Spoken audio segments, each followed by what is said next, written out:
You are looking live at the Fifth Year Podcast with Parker Biggs, Zach Ruley, and Clint Maxey. Ladies and gentlemen, can you believe it? These guys are the best with this podcast. Don't even think of making a wager on this upcoming season without checking in with Parker, Zach, and Clint. Take it away, guys. We are pleased to be joined by college football's number one insider, Action Network's own Brett McMurphy. Brett, thanks for hopping on. Man, you guys you're all grown up. You got Brent Musburger introing you into the show. Very impressed. Before we get started, I have a quick Brent Musburger story. I've never told this publicly, so you guys are the first. True story. 2010, I'm covering the Auburn-Oregon national title game in Phoenix, Arizona. There is a event the day before the game, and it's ESPN's put it on for some of the sports writers and columnists, and you can kind of meet and greet the ESPN TV personalities. Brent Musburger was one of them. We're at the hotel bar, I forgot which one, in Arizona, and there's no TVs on. Well, it's a NFL playoff day. So everyone's standing around talking, and about midway through the function, Brent Musburger turns to me and a couple other reporters and says, "Hey, does anybody know the score from the Seahawks and the New Orleans Saints?" Well, Seahawks were 10-point underdogs. So everyone, of course, you got to make Brent happy. So everybody goes for their phones to get the score update. And I said, "Hey, Brent," I go, "the Seahawks won 41-36. I swear to God." Musburger stood there and he turned in a circle and did a little dance and said, "I didn't even need the 10.5 points. I didn't even need the 10.5 points." Oh, wow. So go ahead. What I was going to say real quick. So he could have bet $5 on that game. He could have bet $5 million. I have no idea. His reaction was so classic. So this is in 2010. I mean, you guys probably weren't even born then, but at that point, that was so like controversial. Like, me and some other reporters are like, "Can we even report this? Can we tweet about it? He may get fired if it gets out that they know he bet on games." And so basically we just said, "Okay, we'll keep that story quiet until, he passes away or something," which of course he has not passed away, but now obviously you look at gambling a lot different way. But yeah, I will never forget that. He did a little dance going, "I didn't need the 10.5. I didn't need the 10.5. So that's my Musburger story. So, hey, so now that's what he was talking about when he always referred to the guys out in the desert. And he lives out there, right? Isn't he the voice of the Las Vegas Raiders? I know he was. I don't think he is. All right, Brett, I know you've been traveling from media day to media day for every Power 5 conference's media days. So what would be, if you had a number one takeaway from the last couple of weeks, what would that be? Nobody knows how college football is going to look 5 years from now. You talk to the commissioners, you talk to the coaches, you talk to the players. That's the big unknown. How big is the SEC going to get? How big is the Big Ten going to get? Is there going to be a Pac-12 in 3 years? Is there going to be a Big 12 in 3 years? The ACC is kind of out there on their own. They're locked into their TV deal through 2036, so they can't go anywhere. That's basically the big unknown. What's going to happen? I talked to Kyle Whittingham at Utah. I talked to Pat Fitzgerald at Northwestern. They both think that we're headed toward a mini NFL model. They don't like that. I don't like that either. But television dictates all this, and more importantly, money dictates this. And I think these conferences, specifically the SEC and the Big Ten, know that in the next few years, we're going to be paying players. Somehow, some way, they're going to be compensated, whether they get a percentage of the TV money, whether they're paid directly by the schools. I know NIL is going on now, which stands for Now It's Legal, but it's going to be beyond that. And so that's why they're trying to align with the biggest brands they can, OU, Texas to the SEC, USC, UCLA to the Big Ten. And it's because they need as much revenue as they can, because if you can't get the players, then your programs can't be successful. If they can't be successful, you're not going to be able to recruit. And it's it's a snowball down the mountain. So that's the biggest thing is that, and basically everyone agrees there should be guardrails for the NIL. How you do that, nobody has that answer. What are the I guess the feelings from inside a program like Utah that has had such success and moved up the ranks, from the WAC to the Mountain West to now the Pac-12, and then suddenly they're back in a little bit of a weaker position. Do they have confidence moving forward in the Pac-12 or whatever route they're taking? Yeah, I mean, look, every, specifically the Pac-12 schools, they're all like, yeah, we're 100% committed to staying in the Pac-12. That is until a phone rings and it's the Big Ten. And then they're like, all right, see, I'm out the door.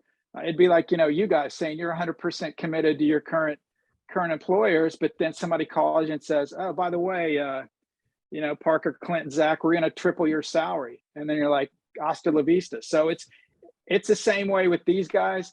Utah's going to be in a good spot no matter what happens. They're going to end up somewhere.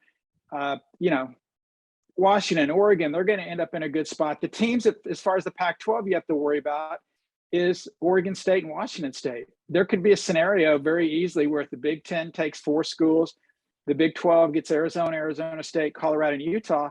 Oregon State and Washington State are left over in the Pac-12, which means there is no Pac-12, which means they would then join the Mountain West Conference. That would be awkward. And as far as the other side of the country, I talked to Mac Brown, North Carolina's coach, and he said, look, Brett, there's been more changes in college football in the last 3 years than there have been the previous 45 years that I've been involved. But he said, look, no matter what happens as far as future realignment, he goes, North Carolina is going to be in a good place. They're in a good spot.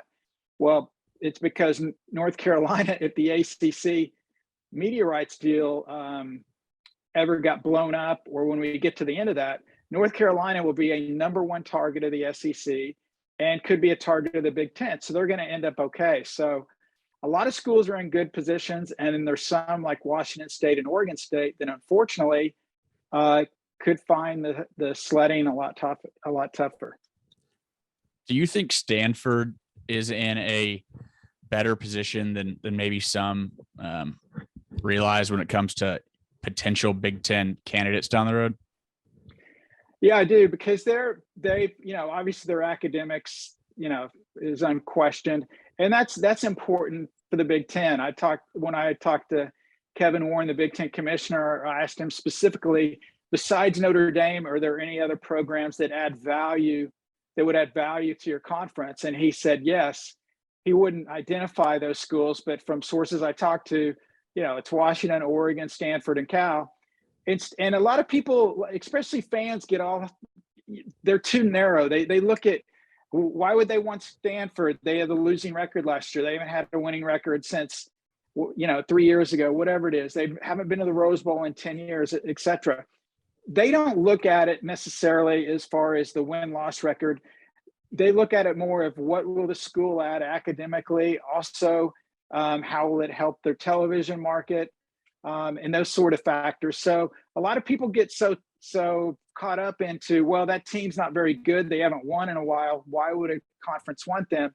It goes a lot deeper than that. But no, you're dead on. Stanford would make obvious sense to the Big Ten. And if Notre Dame joins the Big Ten, there's some people that believe that, you can't just add one team. You need an even number of conference members, or at least that's the way it works the best.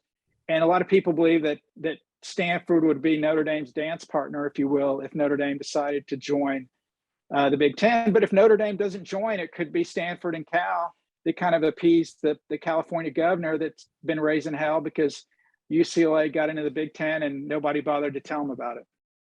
Brett, a little closer to home, I mean, Oklahoma State, what do you think their scenario is at this point? Just kind of sit back and wait and hope Big Ten or SEC brings in some more teams, or play it out in the new Big 12? Well, I mean, look, I don't have, verified confirmation, but basically a source at the Big Ten told me that every Power 5 school not in the SEC has reached out to join the Big Ten. I'm pretty confident Oklahoma State was one of those. but it's it's like you're asking, you're asking a girl out for a date. You can ask her a million times, but she's not going to say yes till she's ready to say yes. So the Big Ten knows they can get whoever they want, not in the SEC right now. For Oklahoma State, I think they're very attractive. The challenge for getting in the SEC is they already have Oklahoma, and the SEC for a long time would not add multiple schools in the same state. Obviously, that changed when they added Texas to go with Texas A&M. But for the most part, they only, and obviously Alabama and Auburn are long-time members, Mississippi State, and so forth. But for the most part, any new members they brought in, Arkansas, Missouri, it has been states that don't have a current school in it. However, if you're looking at a 20 or 2014 conference, then absolutely Oklahoma State would be a prime candidate for either the Big Ten or the SEC. I just think right now it's impossible to sit here and say they definitely would go in either conference. But the more schools that are added to the SEC and the Big Ten, the better their chance is. But for Oklahoma State and the rest of the Big 12, what I would be rooting for is you want the Big Ten to grab 2 more teams from the Pac-12. Because if that happens, then those 4 schools from the Pac-12, Arizona, Arizona State, Colorado, and Utah, will then absolutely join the Big 12.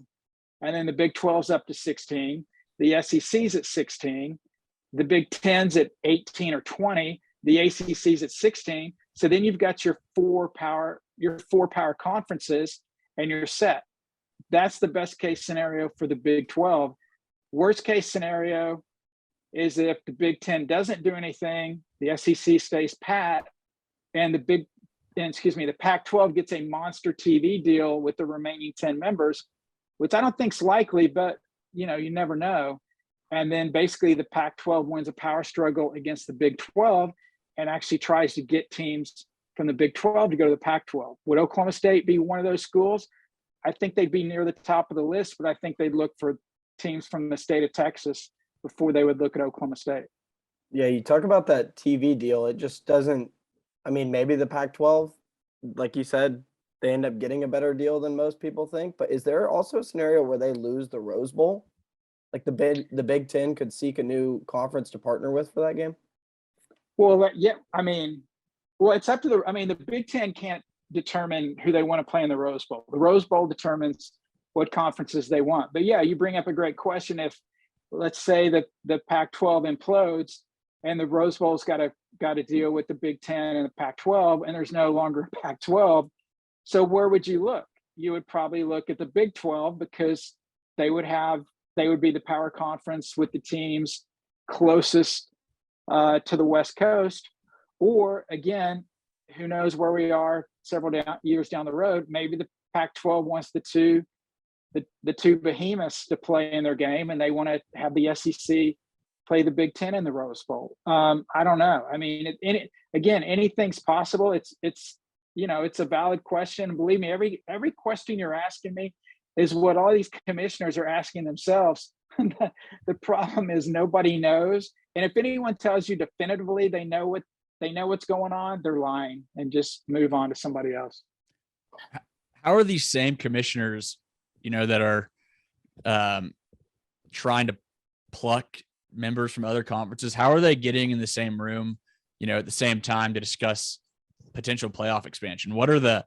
I know you've spoken with the Pac-12 commissioner. What are the vibes like between those guys? Yeah. They're professional when they get in the room with each other. They may not joke about things. I obviously have not been in a commissioner's meeting room for the college football playoff as much as I'd love to, but for some reason they won't invite me. But I asked George Kliavkoff, the Pac-12 commissioner, can you trust the commissioners? And he said, yes. And I go, which ones? And he goes, I don't want to get into that. I asked Jim Phillips, the ACC commissioner, do you trust any of the commissioners? And he said, I'd rather not answer that. So no, they can't trust them, but they do have to work together. And so you just kind of, it's the old Godfather. It's not It's not personal, it's business. And you just kind of move ahead like that. I guess it's not the funny thing, but what's kind of, I guess, funny to me, like the Pac-12 is complaining about, the Big Ten came in and stole USC and UCLA. They didn't give us any advance warning. They didn't tell us about it, all this other stuff. And then the Pac-12 sitting there thinking, well, we may take San Diego State. So do you think the Pac-12 is telling the Mountain West, hey, we're going to take San Diego State? No. So it's funny. It's like if it happens to my conference, then it's not fair. But if it happens to someone else, it's just too bad. And you just kind of don't worry about it. So, these commissioners at this point, they know what's going on. But you bring up a good point. There is a lot less. They used to get along a lot better when I would go to these meetings and we'd get them outside, coming out of the meeting rooms. And there was a lot more joking around, and they were, they hung out more. Now it's, they're kind of like they're in their own separate silos, and basically, go into a meeting, do what they need to do, and then get out there and go their own ways. When do you think this will all be settled? I know you probably don't know exactly, but I'm just curious. There's so many rumors every week. And do you think a couple years, maybe OU Texas goes to the SEC, finalizes a little more? But when do you think everything will be over and finalized?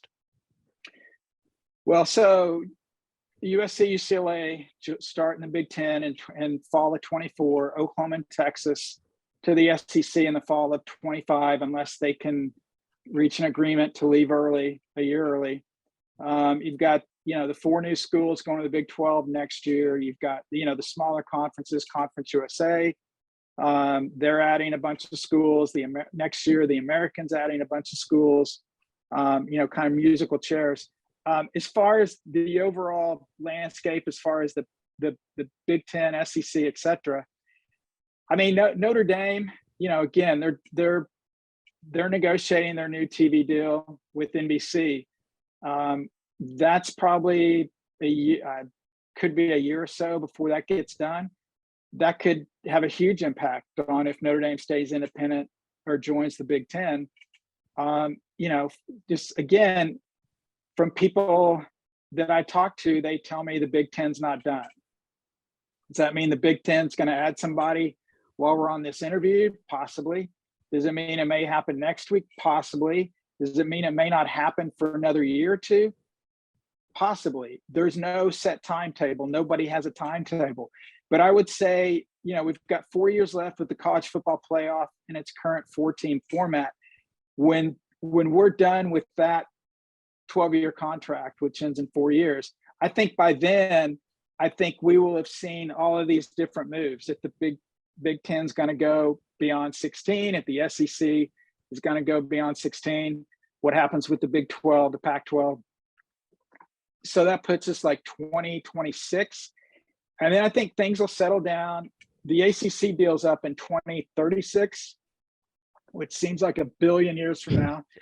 But when we get to like 2030, if you want to set your calendar now, remind me to ask me in 2030. I think then you'll see conferences trying to get teams to get out of the ACC with 4 or 5 years left on their deal, because by then, obviously the exit fee will be reduced greatly. So I'd say in the next 3 to 4 years, I think we'll have an idea of how everything looks, and everything should be fine until the ACC deal's up, and then all hell will break loose again, and then we could be down to 2 conferences or 3. And real quick, I asked Kevin Warren, the Big Ten commissioner, I said, because he told me, look, we're in a 3 to 5 year transformation period. And I said, okay, in 3 to 5 years, how many power conferences are there going to be? 2, 3, 4, 5? And he goes, that's up to the market. The market will determine that. Well, the market is the TV networks, how much value they put on these conferences. And so I think that will determine, whether we end up with 2, 3, 4, 5. I don't think 5's likely. I don't see how that happens. I think it's more likely we either have 2 or 4 in the next 4 or 5 years. So we've got a few more years for this thing to get settled out. All right, let's move into a little bit more looking ahead to next season. Kind kind of want to run just conference by conference, get some thoughts from you, Brett. Let's start with the Big 12. Kind of thinking any teams that stand out to you as an underrated team after looking at the preseason poll, or any teams that stick out as maybe a little bit overrated.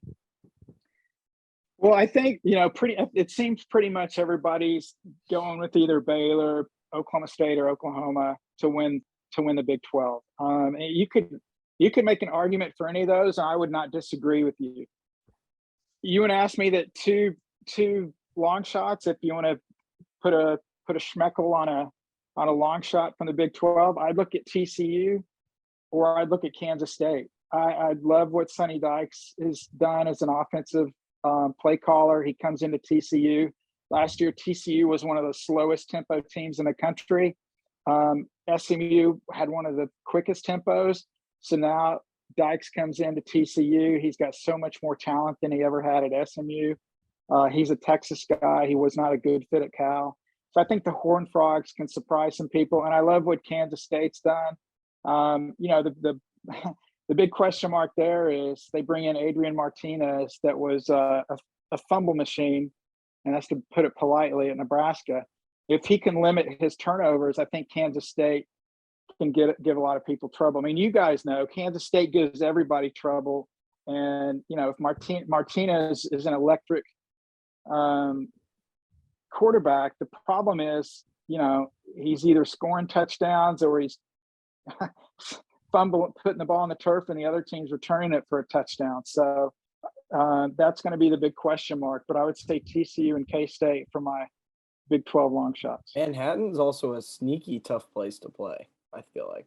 They OU Wabash Cannonball. Yeah, OU has trouble there a lot. Oklahoma, I mean, they take, obviously when Bill Snyder was there, it was they slowed the games down and everything, but I like what Chris Kleiman's done there, and they kind of have that same mentality. Yeah, Little Manhattan's not an easy place to play. So if you had to make a pick to win the league today, who would you go with?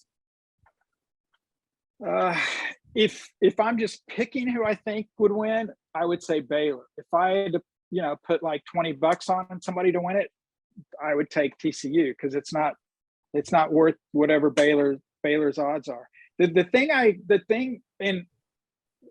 question marks I have about Baylor and Oklahoma State specifically is last year they were so good in close games. Everything broke their way. Those things usually kind of even out the following year. Oklahoma State, 4 or 5 wins by 7 points or less. You guys may have that on top of your head, but it was some ridiculous number. Oklahoma, I know the OU fans are outraged about Lincoln Riley leaving. I actually, when I saw him in LA, I kind of joked to him because my parents are OU fans. My sister is an OU grad. She was actually the Sooner Schooner Roughneck Queen when she went to OU. And the reaction of the OU fans when he left is like, what do you guys do? You realize that this happens to all other 130 schools, that coaches can leave and go to other schools, and that it's not against NCAA rules to have players go with you or assistant coaches. They've never been broken up with, Brett. It was beautiful to watch. I know. It's been 80 years. And, Lincoln kind of laughed, and I was like, yeah, I'm like, I wouldn't like, I go, look, I'm not trying to get you a gotcha quote from you or something. It's hysterical or whatever. But anyway, with OU, I think everyone that's wearing crimson and cream is trying to dismiss Lincoln. Well, he couldn't win the big one. He couldn't get us. We couldn't win a playoff game and all that. And, when he was there, you guys loved him. Now he's gone. Now he's he smells like bad fish. I still don't understand that. I guess that's just fans' mentalities. I just wonder, Brent Venables, never having been a head coach, that's not easy, especially in a pressure cooker like OU. And, you've got a whole new staff in there. And tricky game for Oklahoma is they go at Nebraska. I talked earlier about Adrian Martinez. He's no longer there. They have Casey Thompson, the former Texas quarterback, son of Charles Thompson. Number of storylines there. I mean, Oklahoma and Nebraska, I've got my AP preseason ballot comes out in 2 weeks. I've got, laugh at me, play the laugh soundtrack. I've got Nebraska at number 25. I mean, they scored as many points in conference play as they gave up, yet they were like 1-8 in conference play. That has to turn around. They've got a lot of talent. Oklahoma and Nebraska is going to be a tricky game for the Sooners. So I just don't know of those three who's going to end up on top. So Baylor's my pick to win it. If I had to put $20 on it, give me the odds with TCU. All right, we're not going to waste much more of your time, so we'll just kind of skip ahead to the big picture. Is there anyone in college football not named Alabama, Georgia, Ohio State, or we'll even throw in Clemson in there that has an actual shot to win it all? No, I don't think Clemson has a shot. Alabama, Ohio State, and Georgia are so much better by everybody else in the power ratings and any kind of metric you want to look at. I was looking at this today, actually. There's 6 teams that are projected to be favored in every game this year. Alabama, Georgia, Ohio State, Utah out of the Pac-12, Oklahoma, barely. They'll be favored, slight favorite at Nebraska. And then Air Force out of the Mountain West. So if you look at those, Air Force has no chance. I don't think OU can run the table. So basically you're looking at Alabama, Georgia, Ohio State, maybe Utah, but they open the season at Florida. They could easily lose that game. So yeah, I mean, I think I saw some Vegas casinos you could take Alabama, Georgia, and Ohio State versus the field. And like Alabama, Georgia, and Ohio State was like minus 170 favorite. I don't know. I would take that threesome because look, Alabama is going to be a monster this year. Last year, they weren't supposed to be that good. Jameson gets hurt in the title game against Georgia. They've got the best offensive player of the year, Bryce Young, the best defensive player of the year, and Will Anderson. And the other thing, since Nick Saban has been at Alabama and since he won his first national championship, they have only not repeated as national champions. Or excuse me, they've only come off a season where they did not win the national championship 7 times. This will be their 7th time. In the previous 6 years, they did not win the national championship the year before. They've only finished outside the top 4 once, and they've won 2 national titles. So Alabama is locked and loaded. Ohio State's locked and loaded. Those guys are going to be double-digit favorites in every regular season game. I can't see anybody beating those guys.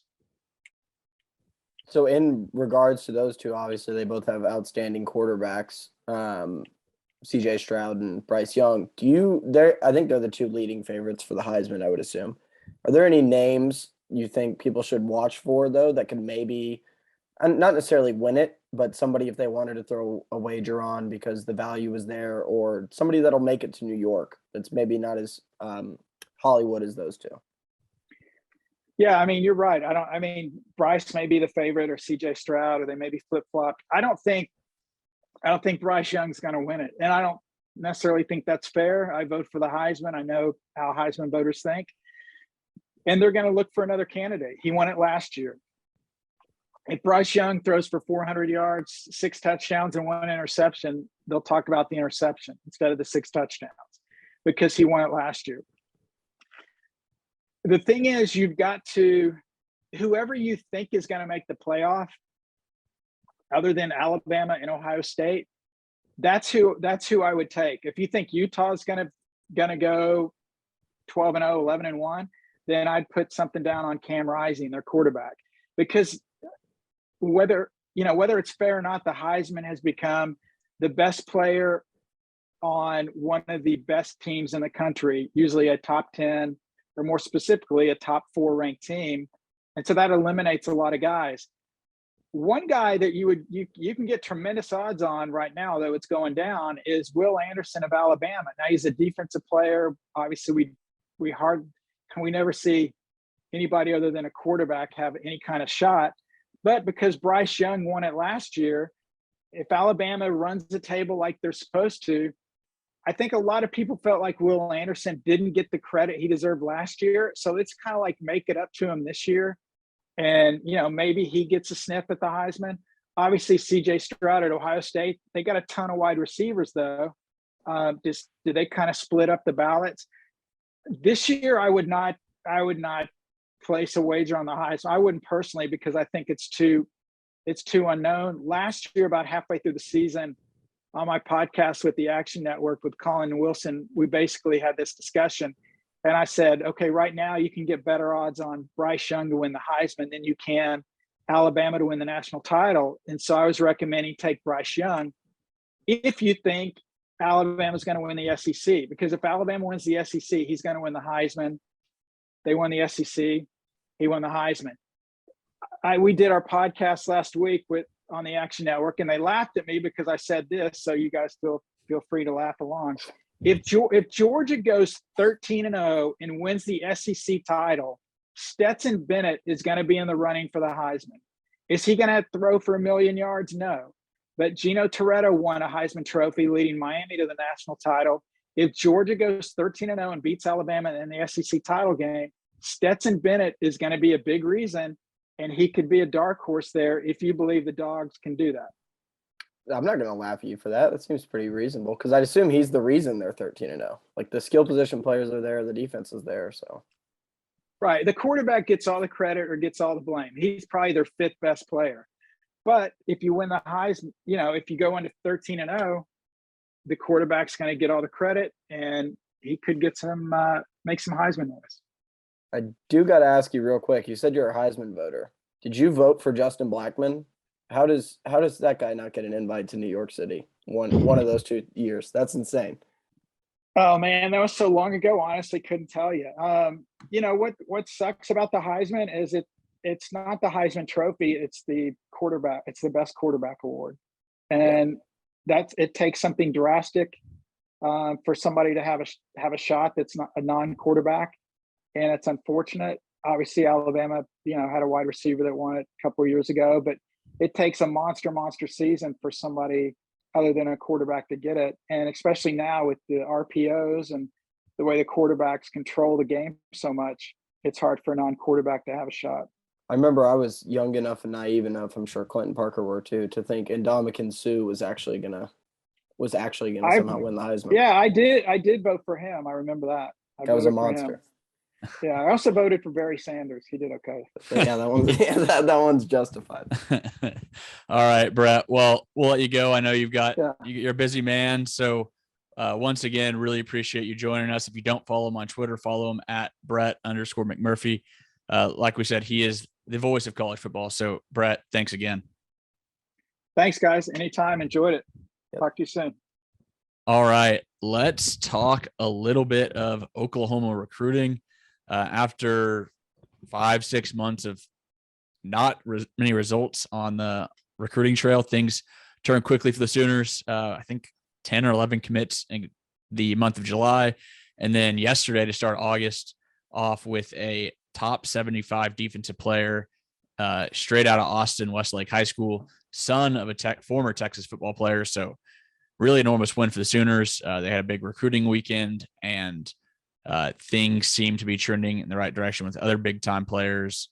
David Hicks out of Katy, Texas, big time defensive back out of Tallahassee, defensive end out of Tyler, Texas. So a lot going on for in Norman. And it took a little longer. I think a lot of that due to, Venable's recruiting style. He's going with that Clemson, Dabo Swinney. You can't commit here if you're not really committed. So, if you're committed and you take visits elsewhere, you decommit from OU. And that's kind of been a hot topic, as there was a quote out of Venables this week that went viral, and people seem to, be, firmly on one side or another. So this is what Venables said. Not thinking, but I know this, there's a lot of flaws in taking a commitment, making a reservation, and then going to go doing your thing. How can I manage a roster, or who else I need to offer if I got 9 guys committed, but they're going to Bama and Georgia and LSU and A&M? How can I manage? How can I take commitments? I don't know what my numbers are. And so just my way of trying to manage the roster the best to my ability. And again, teach our guys, ethics and morality. And again, we could sit here and try to diminish in that whole process and say, well, coaches are doing. I'm just saying we're trying to be the example of trying to do it the right way. That guy sounds like somebody with the fire hose fully inserted into his mouth. Clint, I really hope you can put a video in there, because me reading that probably didn't sound nearly as cool as I'll try my best. It's still a rookie video. OSU actually pulled a kid last recruiting cycle. A kid committed to OSU, went on a visit to Tech, and they pulled a scholarship off him. I get that. And another thing I saw a lot on Twitter is they're like, okay, then you shouldn't accept any visits from players who are committed, which that's the one side I can kind of understand. I can see why that could be like, but yeah, I mean, it worked. It worked for Clemson. It'll be interesting to see how well it works for OU. It seems the early returns are positive. But I mean, if he's telling you not to commit, I don't know really what the big deal is. He's just saying don't do it until you're 100% certain it's OU. Right. Go visit elsewhere. Like if you want to take other visits, just don't commit. Go visit elsewhere. Well, now you know a little bit what my guys go through. We get poached left and right by Gundy has called for like a second or like another signing day, like one in the summertime. So that way, if a kid just wants to be done with it, they can be done with it. And that because I mean, even OU gets guys poached, that's what leads to OU poaching OSU or like Baylor. Yeah. It's a cycle like that, but it would be super tough though. People flipping around. You think? Yeah, I'm sure it's very incredibly frustrating when you think you have your numbers where you want them all off season, and then out of nowhere, some kid was wowed by an NIL deal at Texas or Georgia, and he says sayonara. Yeah, that sucks really for if you're coaching staff at a non-Power 5 school and you put in all that work to find the diamond in the rough that the Power 5 coaches didn't notice. You've held on to them for 6-8 months. Suddenly, that December signing day is coming up, and he gets an offer from frickin', I don't know, Kansas State or a lower end Power 5 school. You did all that work just to lose them. So, yeah, it happens to everyone except for Bama and Georgia, pretty much. And they're the ones poaching from one another. Right. Yeah, if you get poached in your Bama, it's like, Georgia, you just take their 5-star right back. Like it's not actually the end of the world. Like they don't lose. Yeah, and then nowadays they'll just transfer. Yeah, that's the other thing. They just leave. Yeah. I saw something like 47% of starting quarterbacks this year are transfers. It's kind of gross. Wow. Yeah. It's wild. It's actually really wild. That just adds on to the recruiting too. You think you have them and then boom, next year. Well, it's because it's like, why, but also too, and the other problem with the portal is, and we've talked about it, it's like, why would a coach take a high school quarterback when they can take a kid that played for 2 years at a group of 5 school with good numbers and why would he waste his time taking an 18-year-old? And if it doesn't work out, just get a new one the next year. Exactly. Yeah. Any other thoughts on recruiting before we do our snake draft and wrap this thing up? Nope. All right, Clint, what do we got? So third snake draft. What do we got this week? We got snake draft of best uniforms. We're going to get the draft. Actually, really quick, also wanted to mention that this snake draft is brought to you by Part-Time Beverage, the official canned cocktail of the 5th Year Podcast. Try out their club special. You can find it in liquor stores across Oklahoma. All right. This is the way we're doing this. Parker's 1, I'm 2, Ruler's 3. I'm generating a random order. I was going to say, that can be the order. Ruley 1, damn it. Parker 2, me 3. Hate going first. Oh, by the way, what? I was the winner of the college football traditions draft. Let me just throw that out there. Parker's the only guy with no wins. This is the week. Number 1, I'm going with the Notre Dame Fighting Irish. The gold helmet, glistening in the sun. You can't beat it. Under Armour kind of like botched it a little bit, but I think it's being corrected, like the colors. So once those get ironed out, they'll be rocking and rolling again. The only thing Under Armour really botched is that ugly ass Under Armour logo. Under Armour itself, like it's just the Under Armour logo that botched it. Like the uniform, I think is fine. Under Armour just isn't cool. Well, they like slightly tweaked Notre Dame's like blue and gold, so it just looks a little off. But that gold has also gotten significantly shinier in recent years, as it should. It looks incredible that way. Good one. All right, I'll go. I'm up, right, Clint? Yep, you're up. I'll go with Bama. Just numbers on the side of the uniforms. I love those gray face masks. They don't ever switch it up. Like that's key for me. Like if White you have socks, great black shoes. Yep. Yeah, if you have great uniforms, why even mess with that? So their home uniforms for roads are great, but the homes are awesome. All right. Back to back for Clint. Yeah, back to back. If he keeps it traditional. Think with my first round pick, I'll go Michigan. Just love their helmets. I don't even know what you call that sticker. You know, they have the same helmet as the Dover Hens, or not Dover, the Delaware Blue Hens. Delaware Blue Hens. Joe Flacco. Fun Did fact. you know also, real quick, don't mean to get you off track, or maybe I do as a distraction. There's only one mascot in college sports. That's like the whole school is the female mascot. It's the Delaware Blue Hens. Throwing all sorts of facts out there for the listeners. Mm-hmm. That is a fun fact. Yeah, it is. All right.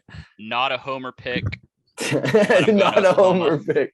Get the fuck out of here. That crisp red and white. I mean, of course, it's my favorite team, but you mean the Rough Rider jerseys, right? No. Doesn't that have to like go into the Yeah, no, you do have to include it. No, Yeah, we're talking all uniforms. All right, I'll take it.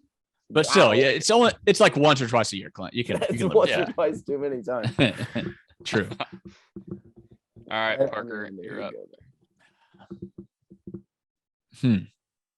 I'll go Penn State. I'll keep it real traditional. Really? Yeah. I like that one. Those are sick. Yeah. I'll go anti-traditional. Back to back. I'm gonna go Oregon and then also Oklahoma State. They just like I'm definitely being biased by picking OSU, but like if you look at any of those like best CFB uniform accounts, OSU typically grades out pretty high. Because they have one of like the higher level Nike deals. It's like not as high as Oregon, but like higher than like Kansas State or something. So they do get some cooler options. They hit and miss. The OSU hits and miss. Like there's some good ones. I love the 80s era throwbacks. I like some of the black. Sanders. I like some of the black matte uniforms. You didn't like the cursive cowboy helmet? Oh, I like cursive, but like for example, you also have like the creepy Pistol Pete helmet. You Phantom have Pete. the ugly gray. The gray is bad, and they got to get the gray out of the way once a year. They wear gray no matter what. Typically, it's like an early season. Like it'll probably be the Central Michigan game, but like I do get that. But like same with Oregon. Even Oregon has like some like borderline questionable ones. But like when they came out with like the Men of Oregon helmets and stuff like last year, that both those teams I feel like get pretty good creative stuff from Nike. So I wanted to say Oregon just for those Rose Bowl chrome helmets. Those a couple years ago, Justin Herbert. Oh man! At first, it was like, why are they? Those aren't that cool. And then you realize, oh, you can see the sunset on clear as day in the helmet. It was really cool. All right. Am I up? Yep. I'll go a little off track here. Not a college football powerhouse, but I'll go with North Carolina. Powder blue uniforms are great, and an underrated jersey as well is their navy with the powder blue lettering. They just have like the best color scheme in college football, arguably. Yeah. Sports, just college sports, probably professional sports. All right. I had that written down.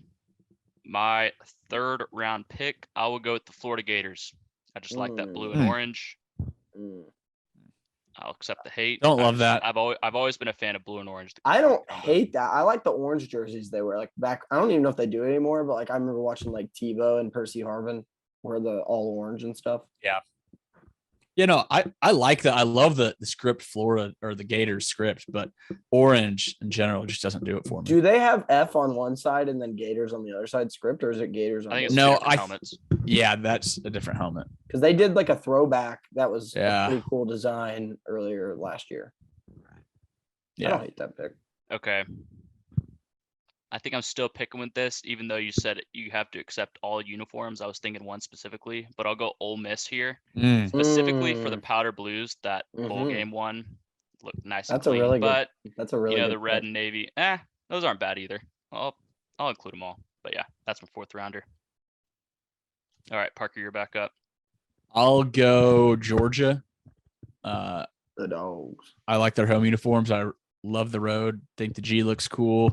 Also, every now and then they'll whip out the blackout game down in Athens, and that's a little spooky night game, blacked out stadium, black jerseys, and you get some of those dudes in those uniforms, and that is a scary sight. So last pick, right? Yep, last pick. I'm torn between two blue bloods and then like what the hell are they doing on the list? Are we gonna do? Can I get one honorable mention? Yeah. All right, then I'm gonna go with the University of Texas. I like it's just white and that ugly ass orange. The Longhorn looks great on the helmet. Like they never really. I don't think they try and wear alternates very often, do they? No, they never do. I know they've added numbers above or below the Longhorn, and the one year there was a little gold really trim weird for the OU Texas game. And it looked good too. I think I remember commenting on it. Honorable mention. I was between Texas, Ohio State, just the Buckeyes on the helmet, like make that whole jersey. But then I remember when they wear those ugly alternates, and I'm like, I don't want to count those. And then Colorado. Ooh, I would have said USC would have been. Same deal, like white socks. Black UCLA, honestly, with some underrated uniforms. Kind of have an ugly yellow on the pants, though. It's like a diarrhea yellow. You know they were so bad, Under Armour like dropped them, and now they're Jordan. No, UCLA. Like they dropped the school because UCLA was so bad. Now UCLA. Well, they paid them an absurd amount of money initially. Yeah. Who else? Yeah, who else did we miss on? Florida State. I was kind of considering. I don't really love that color red. Everything I wrote down was picked. So really, I got no honorable mentions. Ooh, best alternate. I think it might not be their alternate. Pitt's got great jerseys. When they wear that powder, that lighter blue color, royal. Yep, looks great with the yellow. Another good classic is Wisconsin. That crisp red and white. Yeah. A little bland, but. What jerseys do you guys hate? Do you have one that you just absolutely despise? Power 5 schools. I'm sure there's some group of 5 schools I can. Not really. I'm trying to think I really like TCU's when they do. Really? There's just like a little bit of red on there I remember they did when they played in the Rose Bowl all those years ago. They gave the frog a little rose in his mouth. It's little subtle things on their jerseys that I do really like. They kind of threw back to the Daniel Tomlinson era last year, but I think they're pretty cool. I say this without a doubt. SMU has by far the best uniforms for a non-Power 5 school. I think, especially now, like I love the traditional SMU blue jersey, white helmets, but they've got the Dallas script ones now too. Yeah. Like it's a nice combo. I don't know, man. Tulsa's got some fire. What? He's got good jerseys. They do. Every now and then they'll. Tulane. Cool. Tulane's got really good jerseys. Yeah. Those powder, the wave, like Yep. He's like fighting the old school wave. Yeah. There's a lot of good ones. There's also a lot of bad ones, though. There are. Also, this episode, 1 month from today, that's official week 1, right? September 2nd. What is week 0? Yeah. Week 0, though, is... Yeah, week 0 is August 27th. It's this month. 25 days from now. This month. So we're almost back, boys. Oh, I don't like Nebraska's jerseys. I feel like love them, but similar to Wisconsin. It's like just a classic red and white. Oh, so. Texas Tech jerseys are pretty bad. Anytime they try to do an alternate, I'm like, that sucks. Yeah. Just wear all black. The throwback ones are fine, but when did alternate jerseys start?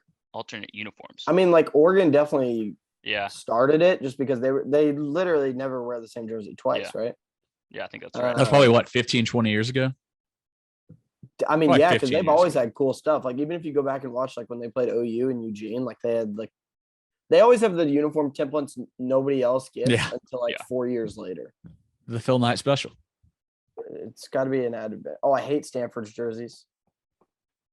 I'm not a fan of Arizona State's uniforms. Yeah. I think that's it just comes down to a bad color combo. Colors. Yeah. And I guess that goes for Minnesota too.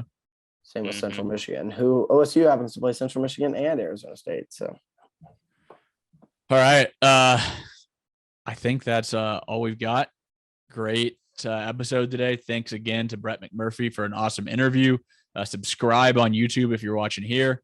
If you're still listening on Apple or Spotify, like, rate, subscribe. Follow us on all forms of social media, Twitter, Instagram, and TikTok at 5th Year Podcast. And have a great week.